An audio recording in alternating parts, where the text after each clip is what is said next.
Assalamu alaikum, Ramadan Mubarak.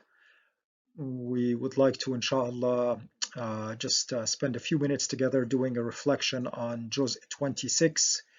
Now that we are late in the last 10 nights, I would like this to be just a very short reflection because I know that our preoccupation now is the worship and the prayer. And so I will get right to it, inshallah.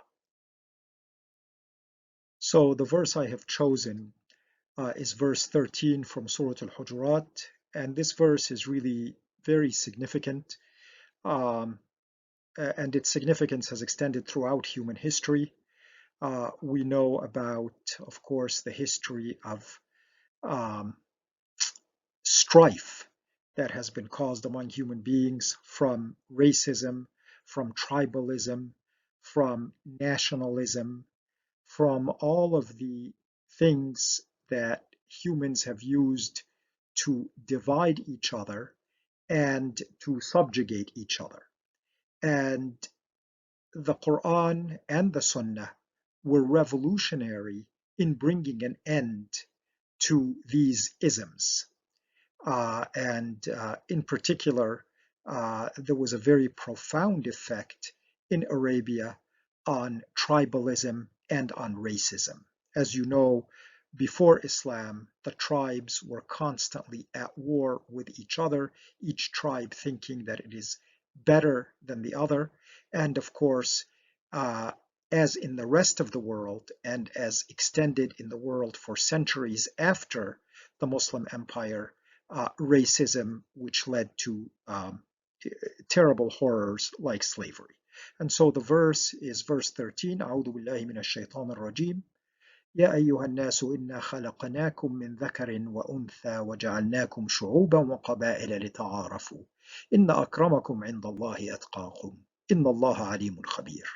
O men, behold, we have created you all out of a male and a female, and have made you into nations and tribes, so that you might come to know one another. Verily, the noblest of you in the sight of God is the one who is most deeply conscious of him. Behold, God is all-knowing, all-aware.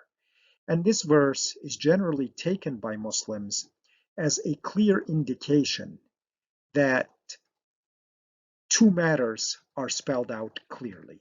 One is the fact that people are different nations and different tribes is simply so that they may know each other and behold the diversity that God has created, and it negates the notion that someone is better than another because they are from such and such a nation or such and such a tribe.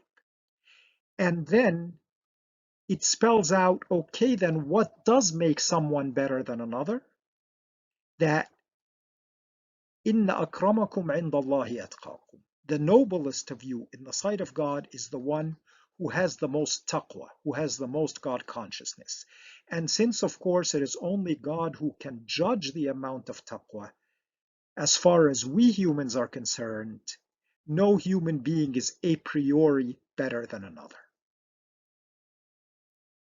And of course, the Quran is not to be read in isolation. It is not to be taken one verse without the context of the rest of the Quran. So let me just go outside the juz to bring in a context verse here from Surah Al-Rum, verse 22. أعوذ بالله من الشيطان الرجيم ومن آياته خلق السماوات والأرض واختلاف ألسنتكم وألوانكم إن في ذلك لآيات للعالمين. And among his wonders is the creation of the heavens and the earth, and the diversity of your tongues and colors. For in this, behold, there are messages indeed for all who are possessed of innate knowledge. And so once again, the Quran is saying that differences in tongue, differences in language, differences in skin color, these are God's signs, a sign of his creative activity, this diversity, and therefore cannot be taken as a measure of superiority. I am better than you because I am white and you are black. I am better than you because I am Arab and you are non-Arab, etc. All of that is being negated by these verses in the Quran. And of course, I don't need to tell you how revolutionary this message was for 6th and 7th century Arabia. And of course, we see what happened in the world when this message was not taken to heart in 15th century, 16th century, 17th century, 18th century, 19th century Europe and the United States and other parts of the world.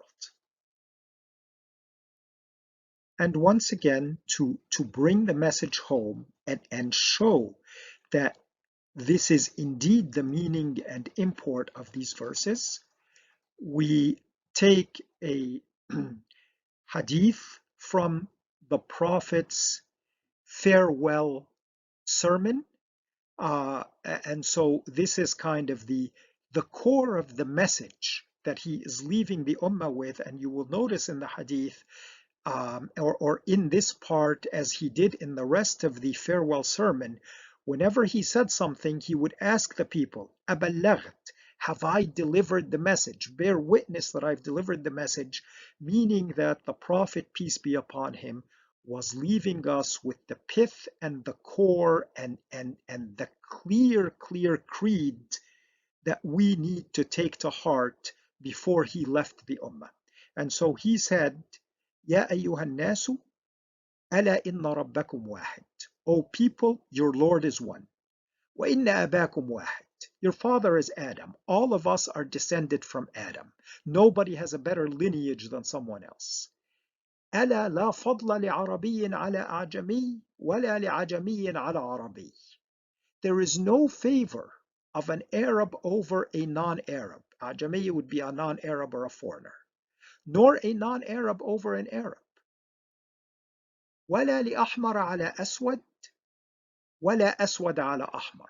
And neither red skin over black skin nor black skin over red skin إلا بالتقوى, except by righteousness. Have I not delivered the message? Bear witness that I've given you the core here of the message. And you will notice when you look up the farewell sermon, by the way, just as a point of interest, most people will translate this as there is no favor of white skin over black skin. That's of course the intent of the message. It doesn't matter the color of your skin, but just for accuracy's sake, the hadith actually says red skin over black skin, meaning it doesn't matter what your skin color is. That being an Arab or a non-Arab does not earn you favor. Having one skin color or another does not earn you favor. The only thing is taqwa, exactly as the verse said. And so I thought it would be fitting for us to take this as our reflection from juz 26, because it truly was a revolutionary message in terms of the state and the mentality of humanity at the time.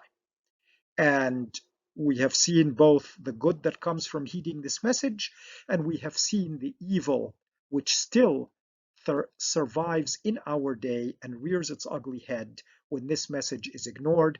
We see it in the racism and the white supremacist ideologies and Nazism and all sorts of vile evils that we have not yet cured ourselves from. But that is simply because we have refused to take the medicine. The prescription has been in the Quran and the Sunnah from the moment of revelation. So may God bless us, inshallah, with the last days of Ramadan. God bless you. Salaam alaikum.